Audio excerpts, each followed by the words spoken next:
বন্ধুরা, আগামীকাল মঙ্গলবার এই অলৌকিক বন্দনাকারী শিকড় যদি আপনি সাথে রাখেন, তাহলে আপনার জীবনে সুখ শান্তির পাশাপাশি টাকা পয়সার বন্যা বইবে। হ্যাঁ বন্ধুরা, আপনারা একেবারে ঠিকই শুনছেন। এই অলৌকিক বন্দনাকারী শিকড় যে ব্যক্তি সাথে রাখে, সেই ব্যক্তি ধনী হয়ে যায়। বিশ্বাস না হলে আপনি নিজেই নিয়ে এসে দেখুন। আমি আপনাদেরকে সুনিশ্চিতভাবে বলতে পারি, যেখান থেকে হোক না কেন আপনাদের হাতে প্রচুর পরিমাণে অর্থ আসবে। তাহলে দীর্ঘদিন ধরে আটকে থাকা কাজ যেমন আপনার জীবনে পূর্ণ হয়ে যাবে, ঠিক তেমনি আপনার জীবনে সাফল্য থাকবে অনিবার্য এবং অর্থ আসতে বাধ্য। হ্যাঁ বন্ধুরা, আপনারা একেবারে ঠিকই শুনেছেন। আজ আমি আমার এই ভিডিওর মাধ্যমে এমন একটি গাছের মূল বা শিকড়ের কথা বলবো, যেটি আপনি যদি মঙ্গলবারের মতো দিনে যদি আপনি ধারণ করতে পারেন, তাহলে আপনার দুর্ভাগ্য দূর হয়ে গিয়ে অখণ্ড সৌভাগ্যের অধিকারী হবেন। হ্যাঁ বন্ধুরা, যদি আপনার কোনো কাজে সফলতা না থাকে, যদি বারংবার বাধার মুখে সম্মুখীন হতে হয়, তাহলে এই গাছের মূল ধারণ করার ফলে আপনারা হনুমানজির আশীর্বাদে আপনারা সেই বাধা ও সংকট থেকে আপনারা মুক্তি পাবেন এবং আপনারই জীবনে সফলতা থাকবে। তাই এই প্রসঙ্গে বিস্তারিত জানার আগে আপনাদের বলে রাখি, আপনি যদি আমাদের এই চ্যানেলে নতুন হয়ে থাকেন, তাহলে চ্যানেলটি অবশ্যই সাবস্ক্রাইব করুন এবং পাশে থাকা নোটিফিকেশন বেল আইকনটি ক্লিক করুন। কারণ আমি বিভিন্ন প্রকার তন্ত্র মন্ত্র, বশীকরণ, টোটকা, বাস্তু টিপস, জ্যোতিষশাস্ত্র, পুজো আরাধনা এবং ব্ল্যাক ম্যাজিক করা নিয়ে নিত্য নতুন ভিডিও আপলোড করে থাকি, যা প্রয়োগ করার মাধ্যমে আপনার জীবনে থাকা সকল প্রকার সমস্যার সমাধান হয়ে যাবে। চলুন এইবার মূল আলোচনায় প্রবেশ করা যাক। তবে বন্ধুরা, মূল আলোচনায় প্রবেশ করার আগে হনুমানজির নাম স্মরণ করে জয় হনুমানের জয় লিখে কমেন্ট অবশ্যই করবেন। বন্ধুরা, আপনারা প্রত্যেকেই জানি যে মঙ্গলবার হলো হনুমানজির বার এবং এই হনুমানজি হলেন এই কলিযুগে কালজয়ী এবং অমরত্বের একজন দেবতা। বন্ধুরা, আমরা প্রত্যেকেই জানি যে মাতা সীতা ও রামচন্দ্রের আশীর্বাদে হনুমান আজও অমর হয়ে আছেন এবং শত শত কোটি কোটি ভক্তজনের মাঝে তিনি আজও শ্রেষ্ঠ। তাই নতুন মাস যাতে সুন্দর কাটে, হনুমানজির আশীর্বাদ যাতে আমাদের ওপরে থাকে, তাই প্রত্যেকের কিন্তু কালকের দিনে এই নিয়মগুলি মেনে হনুমানজির আশীর্বাদ গ্রহণ করা উচিত। কারণ যার ওপরে হনুমানজির আশীর্বাদ থাকে, তার কেউ কোনোদিনও ক্ষতি করতে পারে না। কারণ হনুমানজি হলেন এই কলিযুগের কালজয়ী। তাই বন্ধুরা, সকল বাধা বিঘ্নের নাশ করতে এইভাবে অবশ্যই পালন করুন। দেখবেন হনুমানজির আশীর্বাদও কি পায় আপনাদের নতুন মাস এবং নতুন বছর অর্থ, সুখ, শান্তিতে ভরিয়ে দিয়েছে। তাই অবশ্যই বন্ধুরা, আপনারা ভিডিওটি পুরো দেখুন। তাই চলুন এইবার আমরা জেনে নিই যে এই মহামঙ্গলবারে কোন কোন উপায়গুলি করবেন। নাম্বার 1, বন্ধুরা, এই মঙ্গলবার আপনারা সকাল সকাল ঘুম থেকে উঠে স্নান করে শুদ্ধ বস্ত্র পরিধান করে তুলসী গাছে জল নিবেদন অবশ্যই করবেন এবং তুলসী মায়ের কাছে প্রণাম করে তুলসী মন্ত্র উচ্চারণ করে 3টি তুলসী পাতা আপনারা সংগ্রহ করে নেবেন এবং প্রতিদিন আপনারা যেভাবে আপনাদের ঠাকুর ঘরে প্রতিদিন নিত্য সেবা করেন, ঠিক সেভাবেই আপনারা নিত্য পুজো করে সেই 3টি তুলসী পাতাকে প্রভু নারায়ণের পায়ে অর্পণ করে দেবেন এবং প্রভু শ্রী হরিকে প্রণাম করে পুনরায় ওই 3টি পাতাকে তুলে নেবেন এবং বজরংবলীর বুকে 3টি তুলসী পাতা রেখে দেবেন।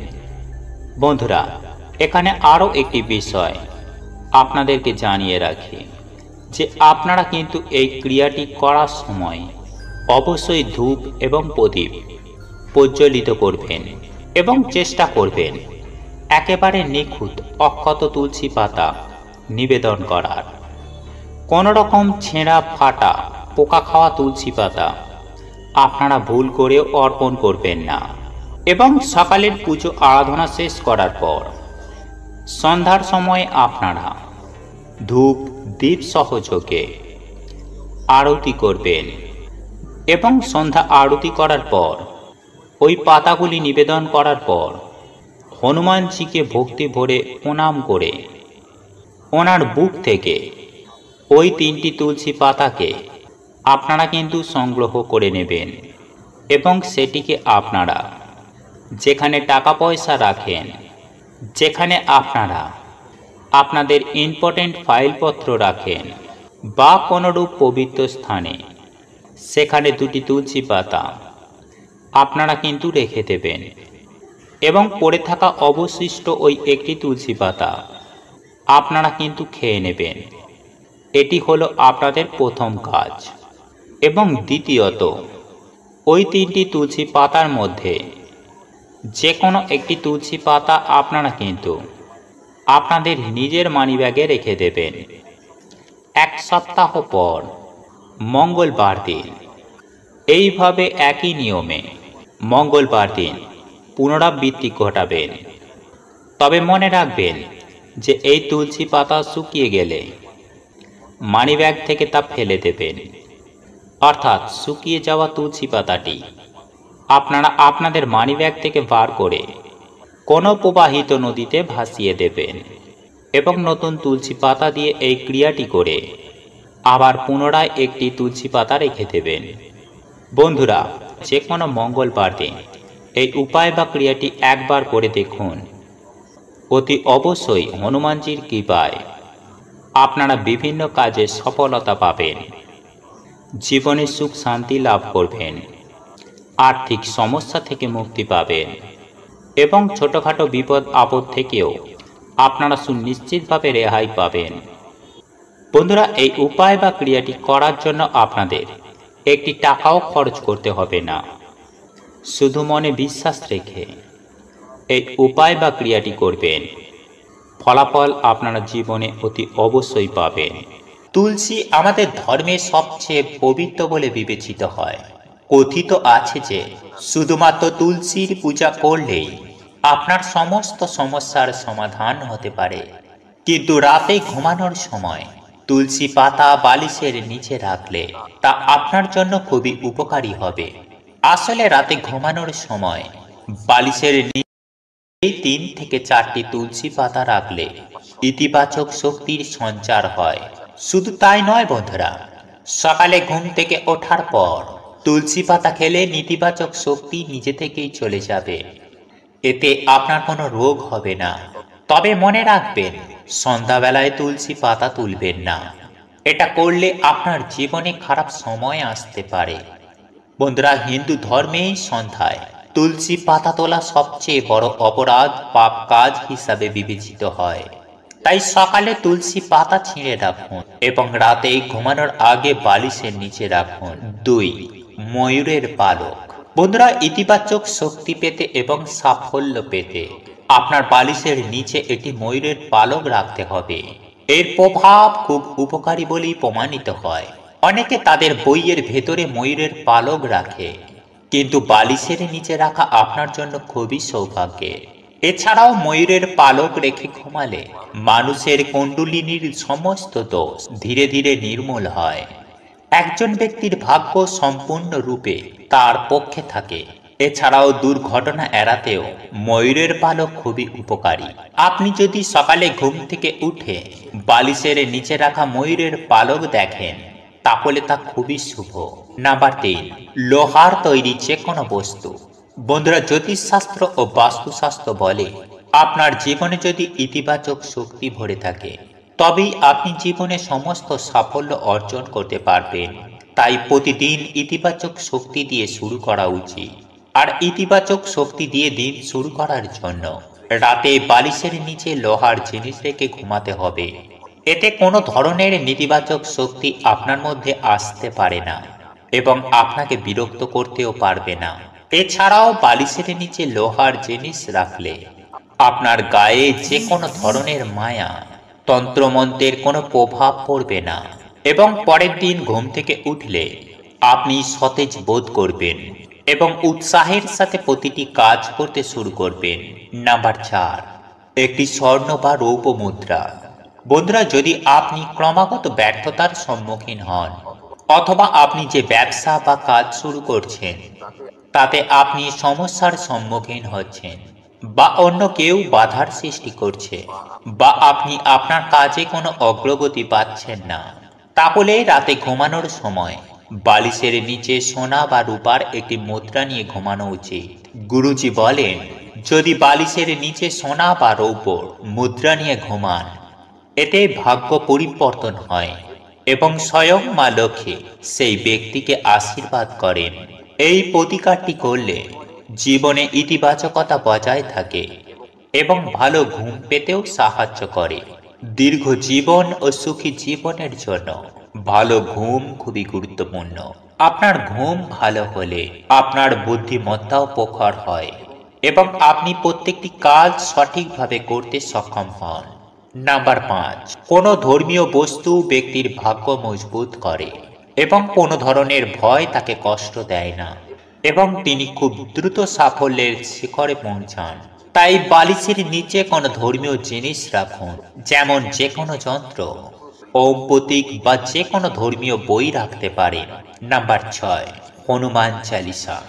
বন্ধুরা, যদি আপনার আশেপাশে কোনো অশুভ শক্তি থাকে বা আপনি কোনো কারণ ছাড়াই কোনো অশুভ শক্তির ভয় অনুভব করছেন বা আকস্মিক মৃত্যু ভয় আপনাকে কষ্ট দিতে শুরু করেছে, আপনার মন দুশ্চিন্তায় ভরে গেছে, অনেক কিছু করার পরেও আপনার মন শান্ত হচ্ছে না, তাহলে আপনি ঘুমানোর আগে হনুমান চালিসা আপনার মাথার পাশে রাখুন। হনুমানজি অশুভ শক্তি থেকে আপনাকে রক্ষা করবেন এবং আপনার মনোবল বৃদ্ধি পাবে।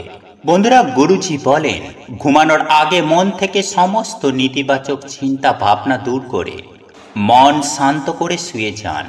এরপর আপনার যা সমস্যা, আর্থিক সমস্যা, শারীরিক সমস্যা কিংবা সাংসারিক সমস্যা অথবা আপনার কোনো ইচ্ছার কথা মন থেকে 11 বার ভগবানকে বলুন। 11 বার মনের ইচ্ছা বলার পর যেভাবে অনেক মানুষ ভগবানের নাম জপ করতে করতে ঘুমায়, আবার অনেকেই ভগবানের নাম জপ না করেই ঘুমিয়ে যায়, কিন্তু আপনাকে ভগবানের নাম জপ করতে হবে। এর ফলে আপনি আপনার জীবনে যে চমৎকার দেখতে পাবেন তাতে আপনার জীবন বদলে যাবে। তো বন্ধুরা, আপনি প্রতিদিন এই উপায় অবশ্যই করবেন, নিশ্চিত ফল পাবেন। তাই আপনি যদি মঙ্গলবার দিন হনুমানজির নাম স্মরণ করে যদি আপনি আপনার কাছে এই গাছের মূল বা শিকড় ধারণ করতে পারেন বা আপনার সাথে রেখে দিতে পারেন, তাহলে আমি সত্যানুসরণ চ্যানেলের পক্ষ থেকে আপনাদের বলতে পারি যে আপনারা নানানভাবে উপকৃত হবেন এবং সমৃদ্ধ হবেন। বন্ধুরা, একটি কথা মনে রাখবেন যে এই হনুমানজি যেমন কলিযুগে অপরাজেয়, আবার ঠিক তেমনই তিনি স্বয়ং দেবাদিদেব মহাদেবের 11তম রুদ্র অবতার। হ্যাঁ বন্ধুরা, এমনটাই বিশ্বাস করা হয়, যদি কোনো ভক্ত হনুমানজিকে মনে প্রাণে ডাকতে পারেন, অর্থাৎ মনে প্রাণে যদি স্মরণ করতে পারেন, তাহলে বলা হয় যে হনুমানজি তার সমস্ত সংকট, তিনি যেমন সংকট থেকে রক্ষা করেন, ঠিক তেমনি তার জীবনের সফলতা সুনিশ্চিতভাবে থাকেই থাকে। বন্ধুরা, আমরা অনেক সময় দেখে থাকি যে আমাদের অনেক কাজ দীর্ঘদিন ধরে আটকে থাকে, কোনো মতেই সেই কাজটি সম্পূর্ণ হতে চায় না বা প্রচণ্ড পরিমাণে বাধা অতিক্রম করতে হয়। তাদের উদ্দেশ্যে আমি এমন একটি গাছের কথা বলবো, যে গাছের মূলটি আপনি সঠিক নিয়মে যে কোনো পুরুষ বা ধরুন মহিলারা যদি ধারণ করতে পারেন, তাহলে তার জীবনে সুনিশ্চিত সফলতা আসবেই আসবে। হ্যাঁ বন্ধুরা, হনুমানজির আশীর্বাদে তার জীবন ধন্য হয়ে যাবে। আর আমি সবার প্রথমেই বলি যে আপনাদের কোন গাছের মূল বা শিকড়টির কথা বলবো। বন্ধুরা, আপনারা নিশ্চয়ই শ্বেত অপরাজিতা গাছের নাম শুনেছেন। আর এই শ্বেত অপরাজিতা গাছের মূল আপনাকে ধারণ করতে হবে। আর শুধুমাত্র এই শ্বেত অপরাজিতা গাছের মূল ধারণ করলেই হবে না, আপনাদের কিন্তু সঠিক নিয়মে ধারণ করতে হবে। বন্ধুরা, আপনারা প্রত্যেকেই জানি যে সাধারণত দুই ধরনের অপরাজিতা ফুলের গাছ হয়ে থাকে। একটি হলো নীল অপরাজিতা ফুলের গাছ এবং অপরটি হলো শ্বেত অপরাজিতা ফুলের গাছ। এবং আপনারা এও জানেন যে মা দুর্গা এবং দেবাদিদেব মহাদেবের পছন্দের একটি অন্যতম ফুল হলো এই নীল অপরাজিতা। আর এই অপরাজিতা ফুল দেবাদিদেব মহাদেব পছন্দ করার কারণে এই ফুল হনুমানজিরও অত্যন্ত পছন্দের। বন্ধুরা, আপনারা জানেন যে এই শ্বেত অপরাজিতা গাছের মূল আপনারা কিন্তু খুব সহজেই পেয়ে যেতে পারেন, কিন্তু এই গাছের মূল আপনাকে সঠিক নিয়মে ধারণ করতে হবে। তাই আমি সবার প্রথমেই বলি আপনাকে কি করতে হবে। বন্ধুরা, আপনারা যে কোনো মঙ্গলবার দিন সকাল সকাল ঘুম থেকে উঠে স্নান পর্ব সেরে নিয়ে আপনাকে যে কাজটি করতে হবে সেটি হলো, আপনি আপনার বাড়ির মধ্যে যেভাবে নিত্যদিন পুজো আরাধনা করেন ঠিক সেভাবে পুজো আরাধনা হয়ে যাবার পর আপনি যে শুদ্ধ বস্ত্র পরিধান করে থাকবেন সেই শুদ্ধ বস্ত্র পরিধান করেই আপনাকে কিন্তু এই শ্বেত অপরাজিতা গাছের মূল সংগ্রহ করতে হবে। তবে সেক্ষেত্রে কতগুলো বিষয় আপনাকে খেয়াল রাখতে হবে। আর তা হলো, আপনি এই শিকড় বা মূল সংগ্রহ করার সময় আপনি কারোর সাথে কোনোরূপ কথা বলবেন না। ঠিক তেমনই আপনি মনের মধ্যে কোনো রকম খারাপ চিন্তা বা দুশ্চিন্তা বা অস্থিরতা বা চঞ্চলতা আপনি আপনার মনের মধ্যে আনবেন না। আপনি এক মনে হৃদয়ের অন্তর থেকে বিশ্বাস করে আপনাকে এই কাজটি করতে হবে। এবং আপনি যে কারণে এই মূল বা শিকড় ধারণ করতে যাচ্ছেন আপনি মনে মনে চিন্তা করুন যে 3 দিন 3 রাতের মধ্যেই আপনার সেই কাজ সম্পূর্ণ হয়েছে। বন্ধুরা, একই সঙ্গে আপনাকে আরও একটি বিষয় মাথায় রাখতে হবে, আর তা হলো এই প্রক্রিয়াটি করার সময় আপনাকে যেন কেউ না স্পর্শ করে বা আপনি কাউকে কোনোরূপ স্পর্শ করবেন না। এই বিষয়টিও আপনারা অতি অবশ্যই খেয়াল রাখবেন। বন্ধুরা, আপনারা যখন শ্বেত অপরাজিতা গাছের গোড়ায় যাবেন তখন এক নিঃশ্বাসে অপরাজিতা গাছের মূল সংগ্রহ করবেন এবং আপনাকে নিতে হবে 1 গাঁট মাপের 2টো টুকরো এবং সেই 2টো মূল আপনি সোজা আপনার বাড়িতে নিয়ে চলে আসবেন। তারপর আপনার কাজ হলো সেটিকে ভালো করে গঙ্গা জলে ধৌত করে আপনি সাদা বা লাল শালু কাপড়ে মুড়ে আপনি হনুমানজির অথবা দেবাদিদেব মহাদেবের চরণে নিবেদন করবেন। তারপর আপনি হনুমানজির উদ্দেশ্যে পুজো আরাধনা করবেন এবং যদি আপনাদের পক্ষে সম্ভব হয় তাহলে হনুমান চালিসা পাঠ করতে কখনোই ভুলবেন না। আর যদি আপনার পক্ষে সেটা সম্ভব না হয় তাহলে আপনি 2 হাত জোড়ো করে এই মন্ত্রটি জপ করুন। আর এই মন্ত্রটি হলো জয় শ্রীরাম জয় হনুমান। হ্যাঁ বন্ধুরা, এই দুটি শব্দ আপনারা 108 বার বলতে থাকুন। তারপর 108 বার বলার পর ধূপ ধুনো প্রদীপ জ্বালিয়ে হনুমানজির আরতি করুন এবং সেই সঙ্গে লাড্ডু নিবেদন করুন। তারপর সন্ধ্যার পর বা সন্ধ্যা বেলায় বাড়িতে সন্ধ্যা দেওয়ার পর সেই লাল বা সাদা শালু কাপড়ের মধ্যে যে 2 টুকরো মূল রেখেছিলেন আপনারা সাদা সুতো দিয়ে সেই মূল দুটিকে বাঁধবেন। আর এই সাদা সুতো আপনাকে আগে থেকেই সংগ্রহ করে রাখতে হবে এবং ছেলেরা হলে ডান হাতে এবং মেয়েরা হলে বাম হাতে ধারণ করবেন। আর যদি আপনাদের হাতে বাঁধতে কোনো রকম অসুবিধা হয় তাহলে আপনারা আপনার সঙ্গে সর্বদা যে জিনিসটি রাখেন অর্থাৎ আপনার মানি ব্যাগে আপনারা সদা সর্বদাই তাতে রেখে দিন। এর ফলে আপনাদের যে আটকে থাকা কাজ সেই আটকে থাকা কাজ যেমন সম্পূর্ণ হবে ঠিক তেমনই আপনার সামনে যখনই যাই বিপদ বা বাধা আসুক না কেন সেই বিপদ বা বাধা থেকে স্বয়ং হনুমানজি আপনাদের রক্ষা করবেন এবং প্রত্যেকটা জায়গায়, প্রত্যেকটা মুহূর্তে সফলতা সুনিশ্চিতভাবেই আপনার জীবনে মিলবে।